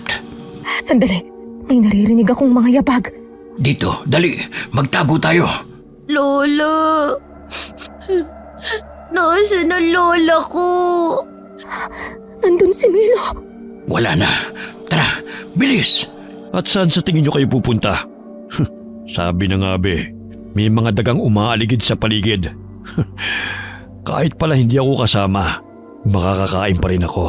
Teo, hayaan mo na kaming makuha si Milo. At bakit ko namang gagawin yun? Alam kong gusto mong maging susunod na tagapagmana. Hindi mangyayari yun hanggat nandyan si Milo. Kaya ibigay mo na lang siya sa akin. Ibalik mo na ang apo ko. Anong ibig mong sabihin? Hindi mo alam? Huwag kang tumawa. Anong ibig mong sabihin, Matilda? Dahil si Milo ang nakatakdang maging tagapagmana. Napatulala na lamang si Teo sa narinig. Unti-unting nagtayuan ang mga balahibo nito at namula ang mga mata. Naging malaking tao ito at nababalot ng makapal na balahibo. Pero hindi pa yun ang buong pagpapalit anyo nito. Mabilis na napatrasin na Matilda at Mang Nestor. Agad na hinugot ni Mang Nestor ang latigo na nasa bewang niya. Kunin mo si Milo. Bilis! Ngunit paano ka? Kaya ko na ang sarili ko. Ako na ang bahala dito. Sige. Lola! Apo, Milo! Nandito na si Lola. Huwag ka nang umiyak. Uuwi na tayo. Tumabi ka dyan! Kung ayaw mong ikaw ang patayin ko! Bakit hindi ka humanap ng katapat mo? Hindi kayo makakatakas sa akin! Mabilis na sumugod si Teo kay Mang Nestor. Pero mabilis na nakailag ang matanda. Buong lakas na hinampas ni Mang Nestor ang latigo sa aswang. Napaalulong ito sa sakit na nagbigay babala sa iba pang mga aswang. Lumaban na rin si Matilda gamit ang latigong ibinigay sa kanya ni Mang Nestor. Ayaw namin ng gulo, Teo. Hayaan mo na kaming makatakas para ikaw na ang maging tagapagmana. Paano ako magiging tagapagmana kung buhay pa si Milo? Ipapahanap at ipapahanap pa rin siya ni Inang. Mas mabuti pang ako na mismo ang pumatay sa kanya. Hindi ko naman po gustong maging aswang. Ayokong maging aswang. Gusto ko lang maging bata. Maawa ka naman sa amin, Teo.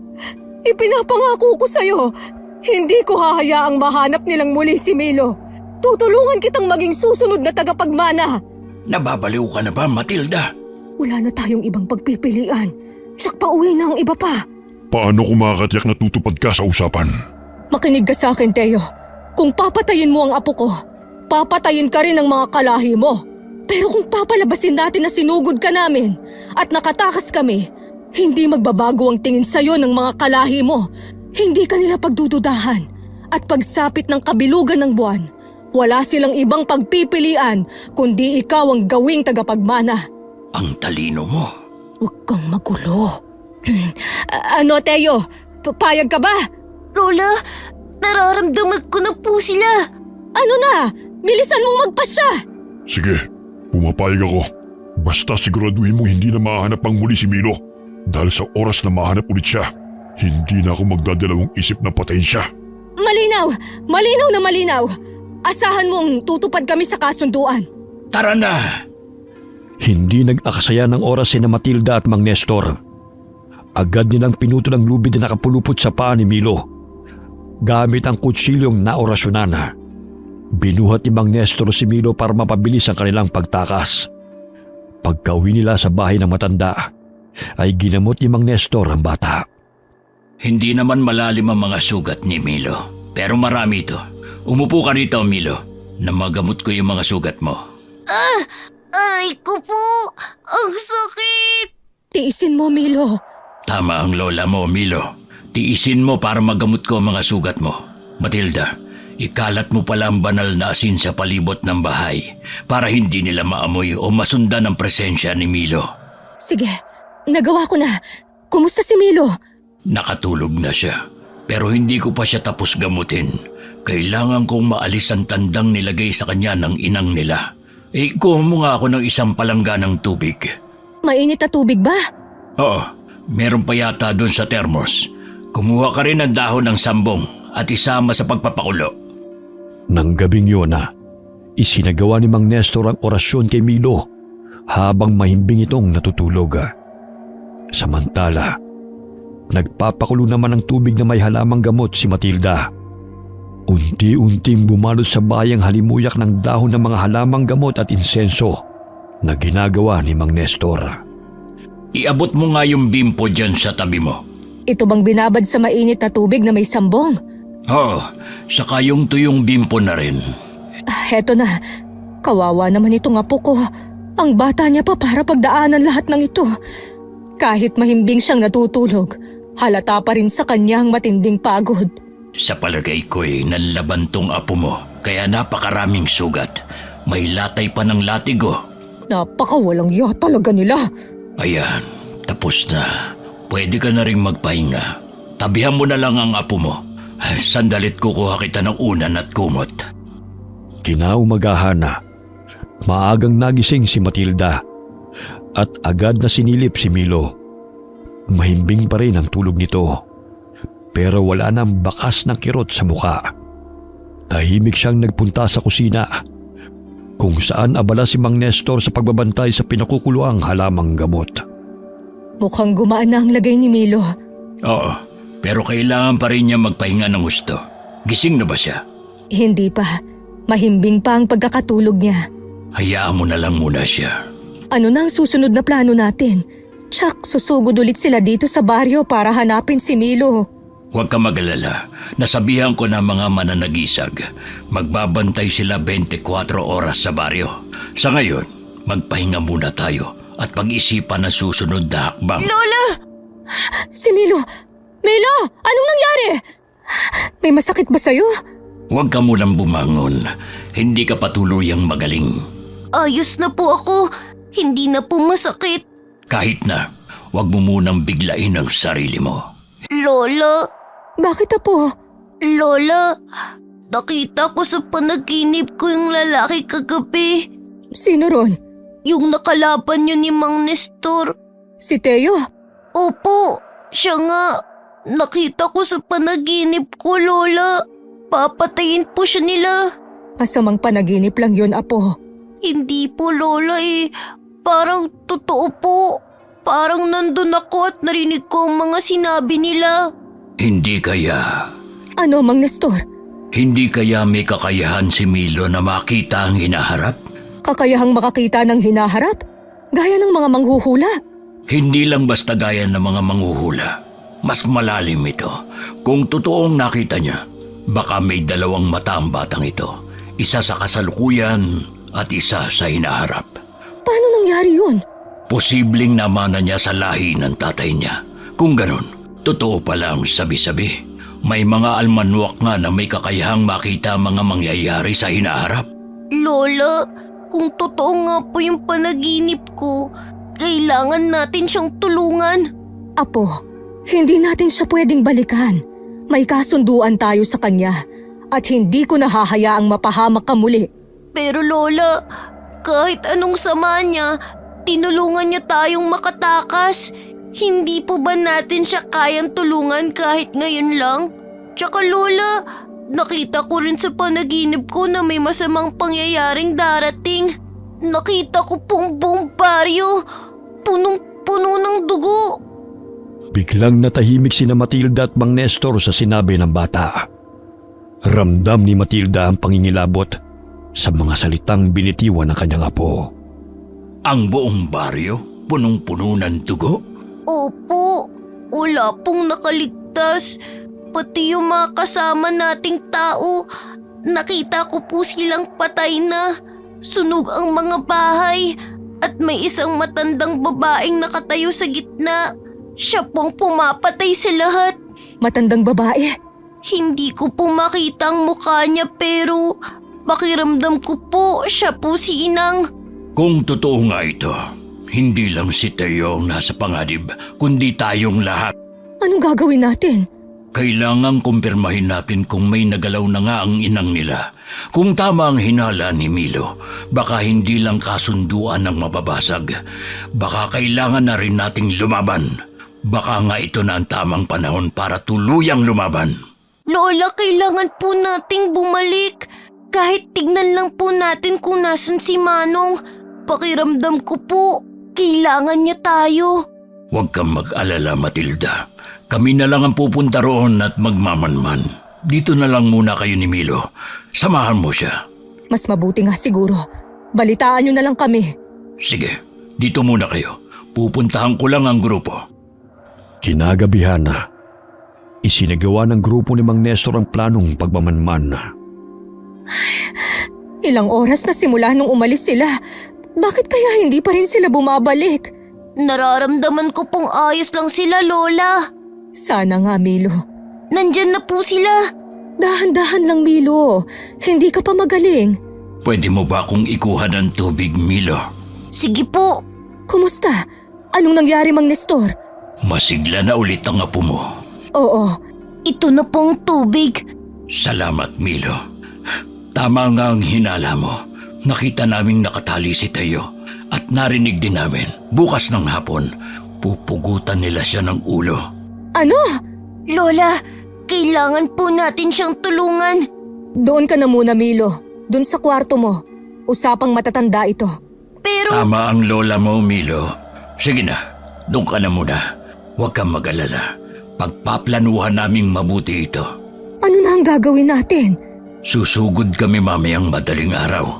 Umuwi lang kami para kumuha ng mga gamit at magpahinga ng konti. sasama po ko. Milo, hindi ka sasama. Dito ka lang. Pero Lola, Milo! Makinig ka sa lola mo, Milo. Masyado ka pang bata para lumaban. Hayaan mo na kaming matatanda ang gumawa nito. pero po, Matigas talaga ang ulo ng apo mo, Matilda. Mana sa'yo. Sige na, gawin nyo na ang dapat gawin. Ako na ang bahalang magbantay sa apo ko. Pagkatapos magpahinga at makuha ang lahat ng kailangan sa pakikipaglaban na, muling umalis ang grupo ni Mang Nestor. Pinatulog naman ni Matilda ang apo at pagkalipas ng oras ay nakatulog din siya. Pero maya-maya nalimpungatan siya at nakitang wala na si Milo sa kanyang tabi.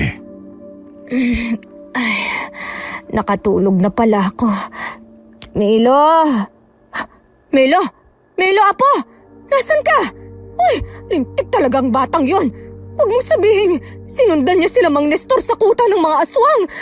Naloko na. Maaga akong mamamatay sa konsumisyon dahil sa kanya eh. Milo! Milo! Parang may narinig akong kaluskos sa labas ah. Milo! Milo! Oh, si Milo nga yun! Milo, hintayin mo ako! Matilda, anong ginagawa mo rito? Sinundan ko si Milo. Ang tigas talaga ng ulo ng batang yun. Sabi ko na nga ba, mana sa'yo eh. Oh, eto, Ano yan? susugod ka ng walang dalang sandata. Aba, maaga kang mamamatay. Buti pa yung apo mo, may likas na lakas at bilis. Saka bukas na ang kabilugan ng buwan. Kaya niyang protektahan ang sarili niya. Eh ikaw, Ay, matanda na ako para lumaban. Pero sige na nga, akin na yan. Nang matapos na ito. ngayon pa lang Matilda, dapat tanggapin mong hindi mo na kayang pigilan ang takbo ng tadhana. Hindi mo mapipigil ang bagyong paparating, pero kaya mo siyang salubungin kasama ang apo mo. Alam ko namang darating ang gabing ito, Mang Nestor. Pero iba pala pag naririyan na. Nakakatakot pala talaga. Lalo na kapag buhay ng mahal mo ang nakataya. Hindi lang buhay ni Milo ang nakataya. Lahat tayo, lahat ng nasa baryo. At kung totoong nakita niya na si Inang ay nagsisimula ng kumilos, kailangan nating lahat na magsanib puwersa. Alulong ni Milo yun. Sigurado ka? Hindi ako pwedeng magkamali. Siya yun. Puntahan natin siya. Ha? Ano to? Si Milo. Isang ganap na aswang na. Ano ang ginagawa niya sa gitna? Milo! Shh! Huwag ka maingay. Dito muna tayo. Pakawalan niyo siya! Akong kailangan niyo, di ba? Ang tapang talaga ng apo mo. Minsan nga, parang hindi siya bata kung magsalita. Manang-mana talaga siya sa papa niya. Milo, ano bang ginagawa mo? Kakampi mo kami! Kami ang mga kalahi mo! Kalahi ko lang kayo, pero hindi ako aswang! Pakawalan niyo siya! Papakawalan lang namin siya pag pumayag ka makipagkasundo sa amin. Sige! Diyos ko, Milo. Bata ka. Hayaan na muna natin ang apo mo. Mukhang may sarili siyang plano. Sige, kalagan si Teo. Anong pinaplano mo, Milo? May kasunduan tayo. Ba't tingnan mo to? Siya na nga ang tinutulungan ni Milo. Mana at kapangyarihan pa rin ang iniisip. Kinalagan na nga nila si Teo. Pasugod na ang mga aswang. Sesenyasan ko muna ang mga kasama natin na magtago. Milo! Lola! Sa likod mo po! Magsilabas na kayo lahat! Huwag niyong hayaang makatakas sa mga yan! Nalinti ka na. Protektahan si Inang. Tayo na, Milo! Tumakas na tayo! Lola! Hindi! Lalaban po ako! Ano? Lola! Hindi na po ako bata! Kaya ko na po! Tama ang apo mo, Matilda. Panahon na siguro para hayaan mo siyang matuto at lumaban. Labag man sa loob ni Matilda, wala siyang nagawa kundi lumaban na rin kasama ang apo niya. Isa-isang nagbabagsakan ng mga aswang. May ilan din sa panig ni Mang Nestor ang sugatan at lapas lang. Pero hindi pa raw nagtatapos ang laban. Milo! Lola! May sugat ka! Malala pong sugat mo! Mang Nestor! Mang Nestor, may sugat si Lola! Ako na ang bahala dito. Akayin mo si Matilda papunta doon sa gilid, Milo. Madali! Opo! Sa likod niyo po, Mang Nestor! Milo, Tiyo, marami din po kayong sugat. Anong gagawin mo sa apo ko? huwag ka mag-alala. Hindi ko kayo sasaktan. Teo, hindi pa tayo tapos. Malalang tama ng lola mo, Milo. Umalis na kayo rito. Pero, paano po kayo? Kaya ko na to. At bilang susunod na mamumuno, kailangan kong mapaamo mga kalahi ko. Sa likod niyo! Milo! Lola! Sige na, umalis na kayo. Kaya ko na to. Traidor ka, Teo! Hindi ako ang traidor, kundi kayo. Ipinangako mong ako ang susunod na magiging tagapagmana. Pero anong ginawa mo?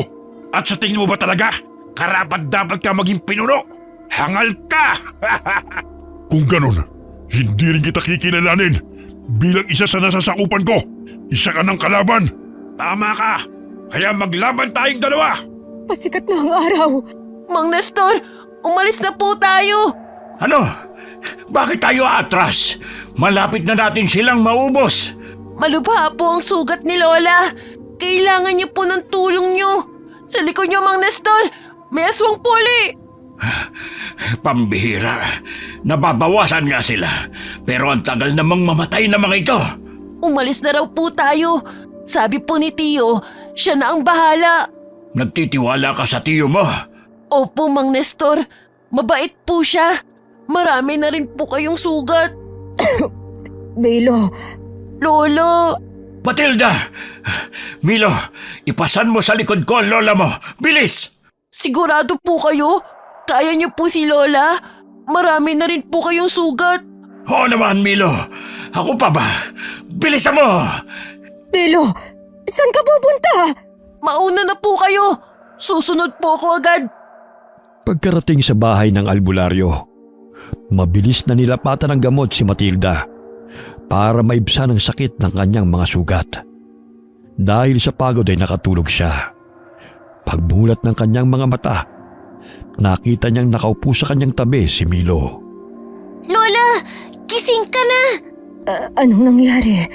Huwag ka munang bumangon, Lola. Hindi pa po magaling ang sugat niyo. Makinig ka sa apo mo, Matilda.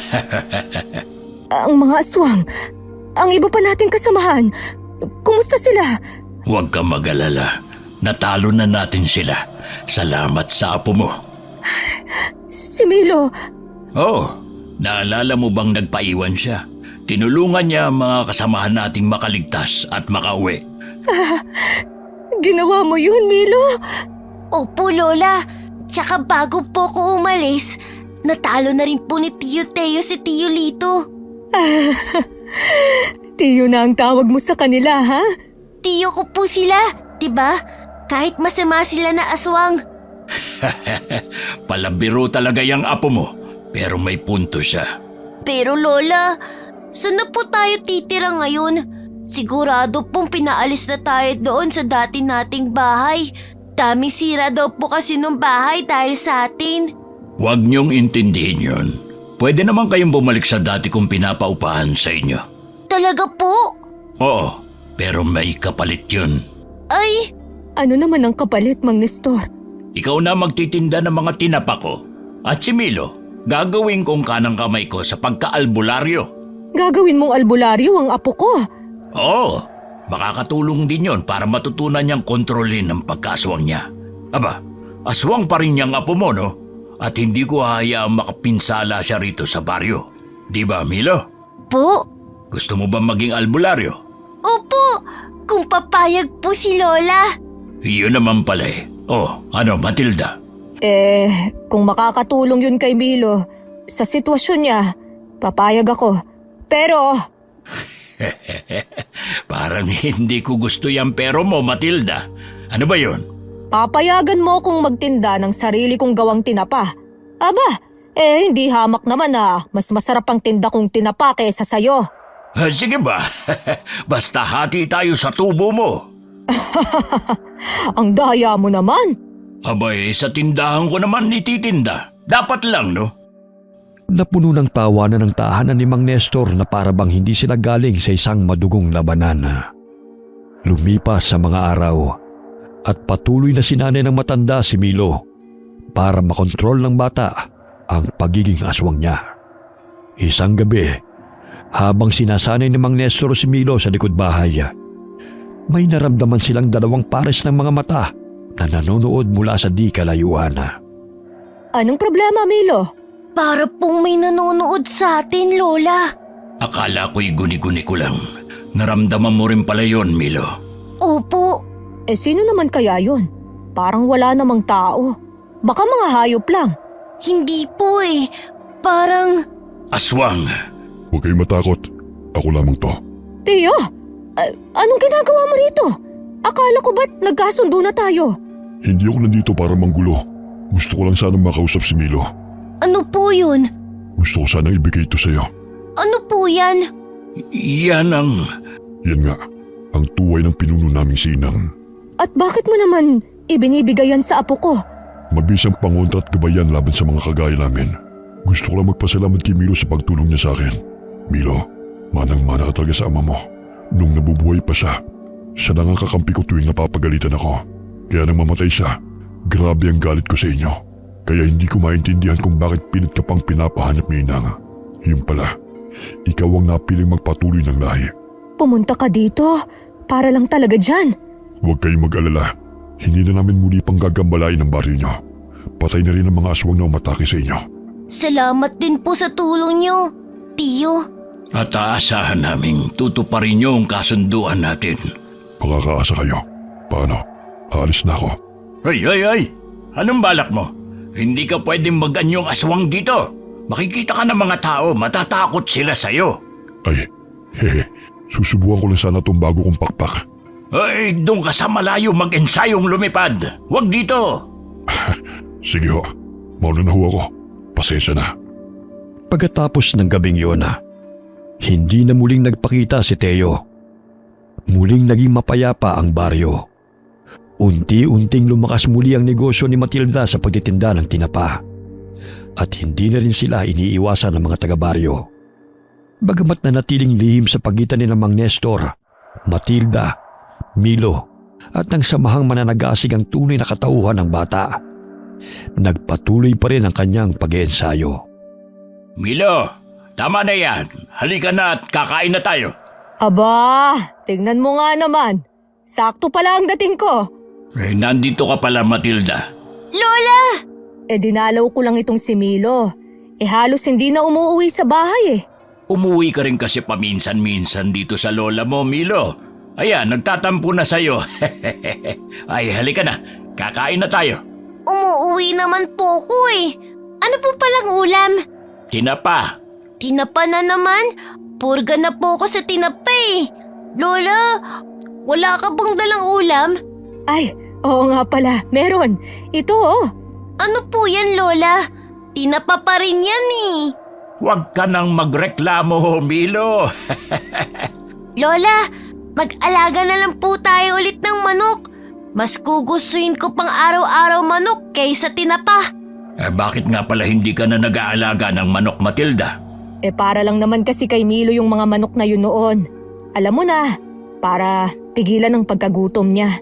Pwede pa rin naman tayo mag-alaga ng manok. Aswang pa rin si Milo, pero sanay nang kumain ng nilagang karne. Hayaan mo, Milo. Bibili ako ng 45 days na manok. Mag-aalaga tayo. Yay! Kumusta pala ang pagsasanay niyo? Ayan, nakokontrol na ni Milo ang pagiging aswang niya. Mas gumagaling na rin siya sa pakikipaglaban. Pero mukhang hindi na matututunan ni Milo ang manggamot. Bakit naman? Paano? Tuwing nakakakita ng dugo, natatakot siya baka maging halimaw na naman daw siya. Lola, umaiwas lang naman po ko sa gulo eh. Pero apo, kailangan mong labanan ang takot mo. Kailangan mong tanggapin sa sarili mo ang nakaraan mo. Sa halip na katakutan, gamitin mo yan bilang inspirasyon para mas pagbutihan mo pa ang pagiging isang albularyo. Kahapon nga lang nung pinaanak namin yung kambing nila Maria. Halos tumakbo na si Milo dahil natatakam daw siya sa dugo. Para saan pa't nagsasanay ka, Milo? Kung sa simpleng ganun lang ay natatakot ka na. Labanan mo, apo. Sinusubukan ko naman po, Lola. O siya, tama na yan. Kumain na tayo. Gutom na ako. Kaninang tanghali pa ako walang kain. Naging payapa na ang baryo. Bumalik na ang normal na takbo ng buhay ng mga tao. Pero isang umaga, habang abala si Matilda sa pagtitinda ng tinapa sa palengke, isang kakaiba pero pamilyar na lalaki ang lumapit bilang customer.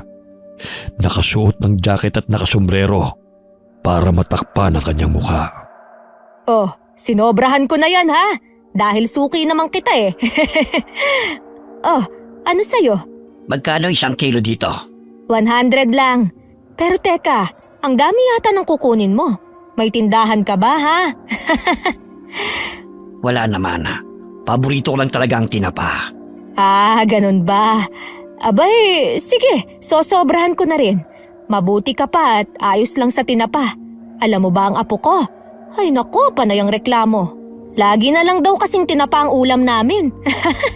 Oh, ito na oh. Pakainin niyo rin po kasi minsan ng karne. Kaya nga namimiss niya na daw kumain ng… Ay, sandali, bakit parang pamilyar ka? Nagkita na ba tayo dati? Hindi. Ngayon ko lang po kayo nakita. Sigurado ka? Para kasing… Ngayon ko nga lang po kayo nakita.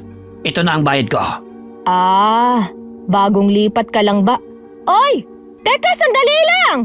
Lola, bakit po Lola? May problema po ba? Ninakawan po ba kayo nun? Hindi apo, pero kasi hindi ba't parang pamilyar ang lalaking yun? Hindi ko po alam, Lola. Di ko naman po nakita ang mukha kasi nakasombrero. Ewan ko, pero parang bigla kong kinabahan. May problema ba rito? May customer ka bang hindi nagbayad at tinakbuhan ka lang? Oh, Mang Nestor, ang langis niyo pong nakakwinta sa leeg niyo. Kumukulo. Itago niyo po yan. Baka may makakitang iba. Oo nga no, pero imposible namang dahil to sa'yo, Milo. Hindi kaya aswang yung lalaki kanina? Ano? May nakapasok na namang aswang sa baryo natin? Hindi ko alam pero iba ang kutob ko. Parang nakita ko na siya dati. Sigurado ka ba dyan, Matilda? Hindi pero... Ay, Milo, wala ka bang kakaibang nararamdaman sa paligid? Gaya po ng Lola. Parang wala naman po. Hayaan mo na nga. Baka namalikmata lang ako. Siya nga pala, anong ginagawa niyo rito, Mang Nestor?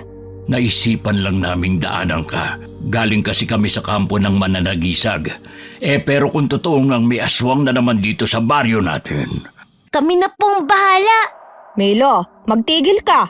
Hindi porkit pinayagan kita aabuso ka na. Bata ka pa rin, Milo.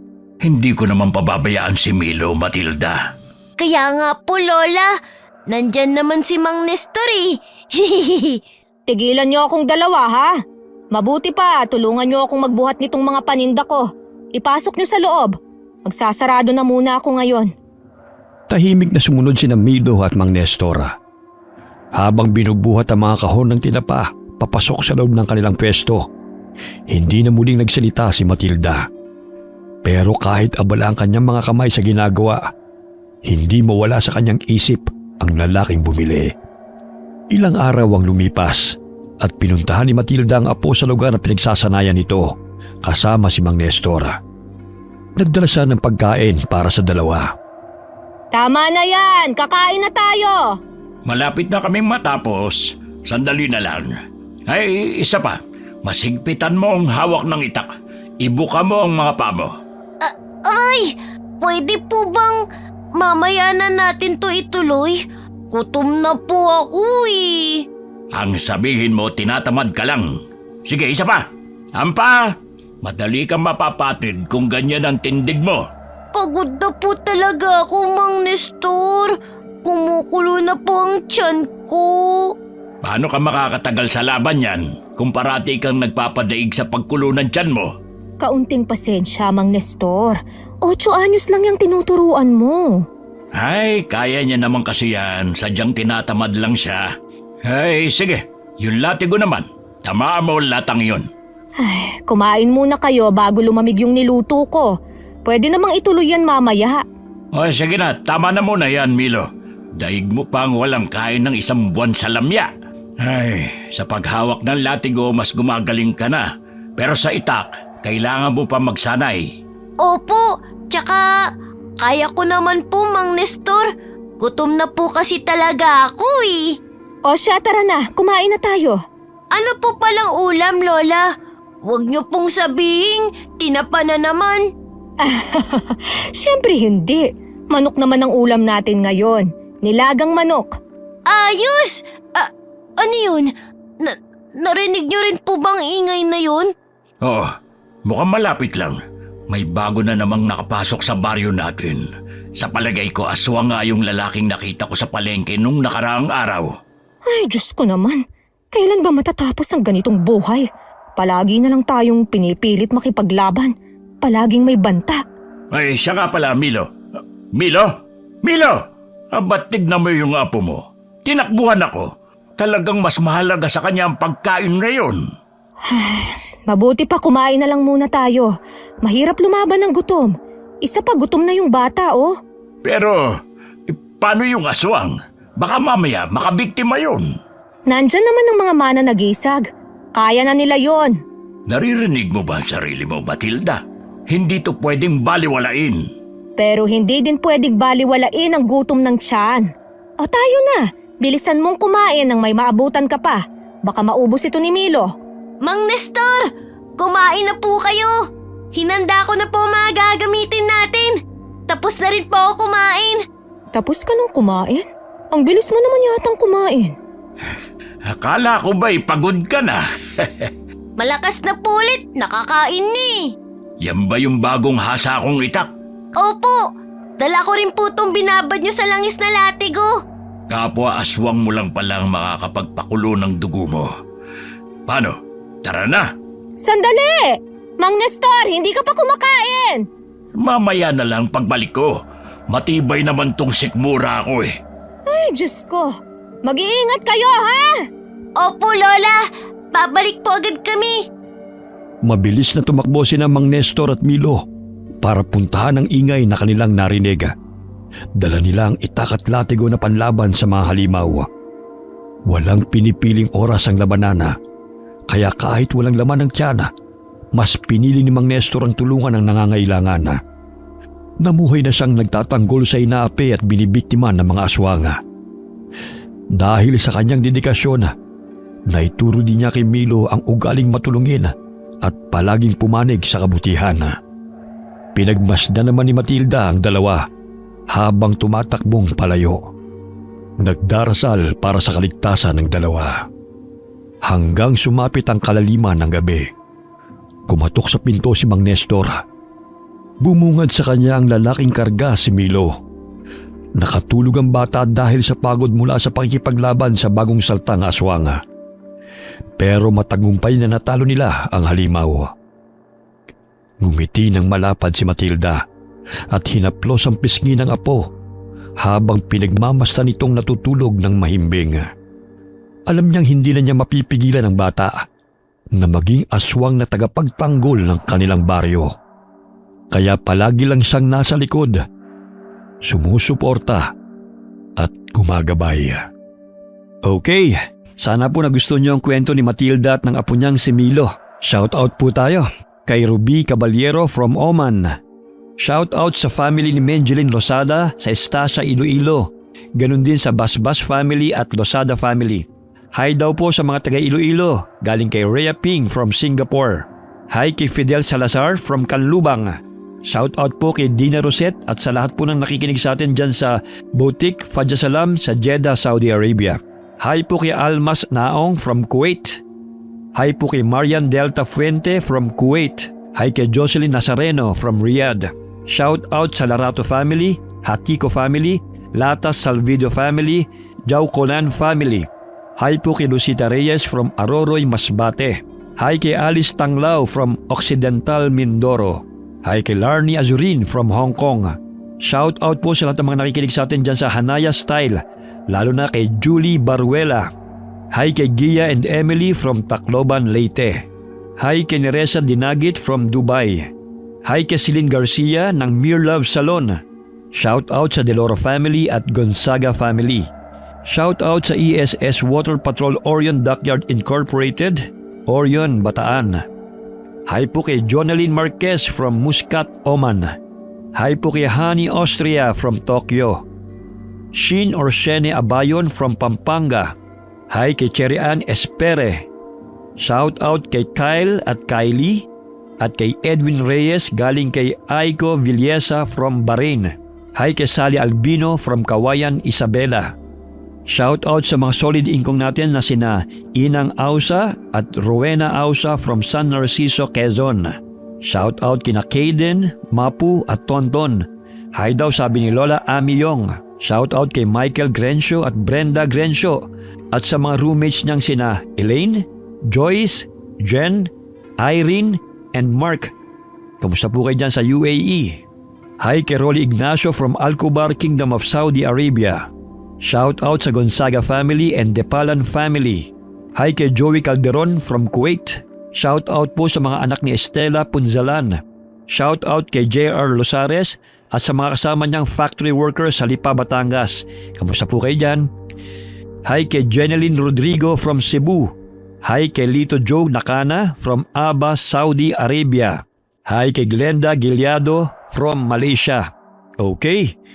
Paalala lang po sa mga nagpapa-shoutout, pakilinawan lang po yung mga pangalan ha. Maraming salamat po sa inyo. Huwag po tayong makakalimut magdasal and God bless po sa inyong lahat.